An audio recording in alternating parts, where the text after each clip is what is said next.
karangalan at walang hanggang pasasalamat ay tayong sa ating pinakamamahal na Panginoon po lamang. Double honor and respect po to our dearly beloved evangelist, Wildy Estrada Almeida, the end-time prophet of our loving God po, and to all Almeida, whole family po, at sa hindi po makakalimutan ginito ang turot araw po ng ating dearly beloved Honorable Pastor Lina C. Almeida, at maging sa inyo na po mga minamahal ay magandang hapon na po. Hallelujah! Pasalamatan ko po lamang ating pinakamamahal na Panginoon ay bago po ako kawain ay meron po akong karamdaman na kung saan ako po ay nabubulok. Nariyan po mga minamahal na nagpaumpisa po lamang ang lahat na may tumubo lamang pong parang tagyawat sa aking leeg na sobrang kate. At sa sobrang kati po nito ay talagang kinakamot ko po siya hanggang sa kumalat po siya sa aking buong katawan na nagsanhi po ng aking pagkabulok. Nariyan po mga minamahal, hallelujah, na tunay po talaga na sobrang hirap na hirap po akong maglakad. Sobrang hirap na hirap po akong kumilos dahil sa nabubulok ko pong katawan. Kahit po sa aking pagligo, kapag tuwing tinatanggal ko po ang aking damit, ramdam na ramdam ko talaga yung kirot. Kasi grabe talaga dumidikit sa damit ko yung mga sugat ko, at tuwing madaling araw talaga mga minamahal, nariyan po na nararamdaman ko talaga na nagigising ako sa madaling araw kasi ramdam ko yung nagtutulong tubig sa nabubulok kong tenga.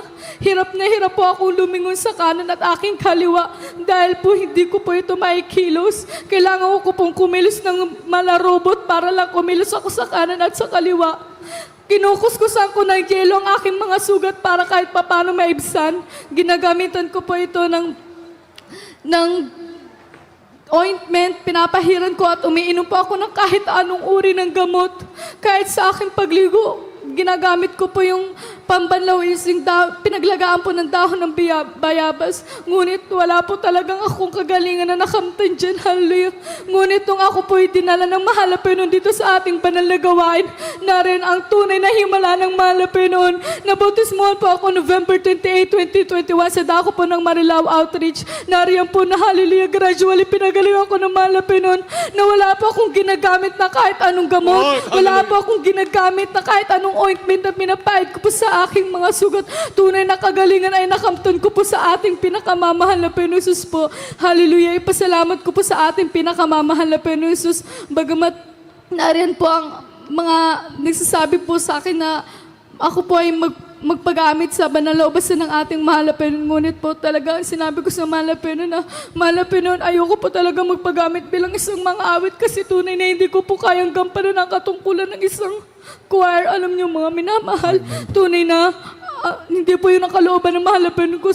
Iba po yung kalooban natin sa kalooban ng mahal na Panginoon. Nariyan po na ako po yung napaalalahanan at tinubuan po ako ng maliit na sugat sa aking paa. Nariyan po na talagang maliit lang po siya, ngunit sobrang lumalaki hanggang sa nagnanana, hanggang sa namamaga na ang aking mga paa. Umaakit na ito sa binti hanggang sa nahihirapan na akong maglakad. Alam niyo mga minamahal, nag-alay po ako ng pasing na puyan at sa kalagitnaan ng aking pag-aayuno.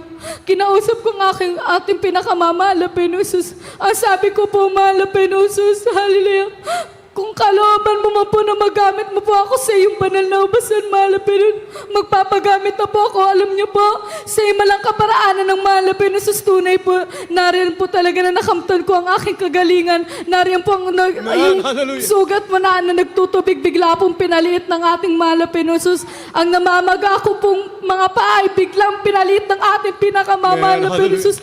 Hallelujah, bagamat tunay na hindi po karapat dapat tanging kinahabagan lang na ating mahal na Panginoon Jesus. Hallelujah, pasalamat ko rin po. Bagamat lumpipas ang ilang taon na hindi talaga ako nagpapasalamat at tinatanggihan ko po ang bawat nagsasabi sa akin na magpasalamat bago man po dumating ang August 2023 po ng unang Sunday. Nariyan po na may nagsasabi na po sa akin na magpasalamat po ako, mga minamahal, dahil ayoko po talagang magpasalamat. Alam niyo po, sa tuwing pagtulog ko, pinapabasa sa akin ng mga Panginoon sa Bible na magpatotoo ako, ngunit pinabaliwala ko po yun hanggang sa lumipas na naman yung isang araw. Nariyan na naman na pinabasa na naman ng mga Panginoon sa Bible na magpatotoo po ako. Alam niyo po, sabi ko, ay magpatotoo, gumano lang po ako. Pero alam niyo po, hindi ko po inaasahan na muli po akong tutubuan ng maliit po na sugat sa aking mukha na nariyan po na ang aking mukha ay nabulok, mga minamahal. Hallelujah. Alam niyo, mga minamahal, lumipas ang ilang araw na rin talaga na sobrang nabubulok ang aking mukha. Hallelujah. Mga minamahal, nag-alay po ako ng fasting. Hallelujah.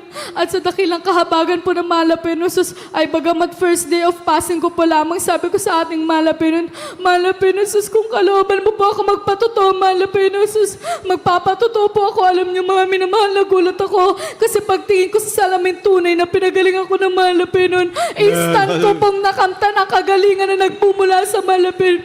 Hallelujah. Tunay po ang himala. Tunay ang Malapenon nagpapagaling sa banal na misteryong ito. Hallelujah. Mga minamahal, pasalamat ko po lamang.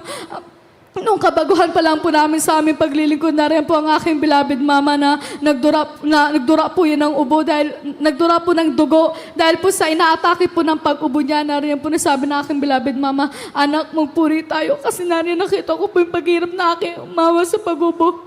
Alam niyo, mami naman, nagpuri po kami ng 2 hours. Ngunit sa pagpupuri po namin yung pinakita sa akin ng Malapenon, ang ating beloved pastor, alam niyo po, pinakita ng Malapenon, nanililayas po ng beloved pastor ng aking beloved mama. At pagkatapos po namin anak, okay na. Magaling na ako. Praise the Lord. Oh, Tunay glory to po Jesus. talaga yung himala ng Malapenos. Tunay po ang ating beloved pastor, ang propeta ng ating Malapenos. Hallelujah. Ipasalamat ko po lamang April 18, 2022, nung mahulog po sa puno ng mangga ang aking bunsong kapatid na nahulog po yan sa bubong at bumagsak pa po yan sa lupa. Dahil ako pong una nakikita sa aking bunsong kapatid na po yan, nakita ko po siyang nangingisay, nanginginig, nalabas na po ang dila niya. Mga minamahal, akala ko po talaga yung mamamatay ng aking bunsong kapatid. Ngunit tunay ang Malapenos, niliyas po talaga namin siya at bigla na lang po siyang hinimatay. Hanggang sasabi po ng aming kapitbahay, dali nyo na sa ospital yan, dali nyo na. Nagtawag po sila ng tricycle para lang po idala po namin siya sa ospital, pero hindi po. Sa Marilao po namin siya dilala sa pastoral house. Nadatnan po namin ang mga nagpupuri po doon at after po nila magpuri nilihans po ang aking bunsong kapatid. Mga minamahal, after po noon, tunay na ang aking beloved kapatid ay unti-unti na po yung nagigising, unti-unti na po siyang namumulat. Alam niyo po, hallelujah, tunay talagang himala ng Malapenos. That was Monday po noon, mga minamahal, at dumalo po kami nung Wednesday. After po namin dumalom ng Wednesday, nagpalayans po kami sa ating beloved preachers. Alam niyo po, mga minamahal, dahil ang aking bunsong kapatid na po yun ay hindi po talaga kayang maglakad. Kahit po pupunta po siya sa CR, kailangan po siyang buhatin ng aking beloved kuya. Ngunit talagang hindi niya po talaga yung kaya. Ngunit nung Wednesday na po talaga yun, ang dumalo po kami, tunay ang himala ng Malapenon. Dahil nandun po kami sa balcony, nagkukwentuhan po kami ng aking mga beloved parents ko po, nariyan na tinawag na aking bunsong kapatid ng aking beloved mama. Tapos hindi po namin siya napansin. Tapos pagtingin po namin sa bintana, nasilip po namin ang aming beloved bunso. Alam niyo, mami naman, naglalakad na po. Hallelujah. Tunay ang himala ng Malapenos. Ngunit mga minamahal, nariyan po na, pina-check up po namin ang aming beloved bunsong kapatid na po yun sa hospital. Nariyan po na meron po fracture ang kanyang paa at ang kanyang kamay. May namupong dugo sa kanyang ulo. Hallelujah. Ang sabi ng doktor, dalhin nyo na sa ospital yan. Kailangan nyo nang paoperahan yan. Alam nyo, mga minamahal, hindi kami nakinig sa sinabi ng doktor. Tunay, mga minamahal, na nag-alay po ng fasting aking beloved papa. Nanampalataya kami ng 100% gaya ng sinabi ng beloved pastor. Kung paano tayo tinuruan manampalataya ng ating beloved pastor, nariyan po, nag-release kami ng 100% faith para sa ating dakilang Diyos. Alam nyo, mga minamahal, ang aking bunsong kapatid po, no operation po yan, no medication. Ngunit tunay, mga minamahal, hindi pa umabot ng buwan. Pinagaling na ang aking bunsong kapatid. Praise the Lord. Hallelujah. Oh, glory to Tunay ang Jesus. himala ng ating mahal na Puri ka, sa banal na mapagpalang gawain. Diyos. Hallelujah. Alam niyo, mga minamahal, sa himalang kaparaanan ng Malapenos, ayun po ay naging dahilan, mga minamahal, na isa na rin po siya sa ginagamit ngayon bilang isang youth choir po sa Jesus Miracle Crusade. Bagamat tunay na hindi po karapat-dapat at kinahabagan lamang po ng ating Malapenos. Hallelujah. Pasalamat ko rin po, mga minamahal. Tunay po, nung ako po'y under observation pa lamang po ng choir, ang sabi ko sa ating pinakamamahal na Pinisus, sinubukan ko po siya. Ang sabi ko, Malapenon, kung kalooban mo po talaga ako maging isang mga awit. Malapenon, wala po talaga akong pang financial para sa aking uniform. Ngunit tunay ang mahal na Pinisus, alam niyo, mga minamahal, provided po ng mahal na Pinisus ang aking uniform. Lahat ng ginagamit ko sa aking choir, mga minamahal, provided po yan ng ating mahal na Panginoon Jesus. Amen, oh. Glory to Hallelujah. God. Tunay po talaga na ang pagbibigay po ay susi ng ang pagbibigay po ay tunay po yun susi ng pagpapala. Hallelujah. Tunay po na mapaghimala ang ating mahal na Panginoon Jesus. Amen. Pagamat Hallelujah. napakarami pang pagpapala ang aking nakamtan, ngunit hanggang dito na lang po ang lahat ng kapurihan. Pasasalamat ay tanging sa ating pinakamamahal na Panginoon Jesus po lamang. Amen. Hallelujah. Praise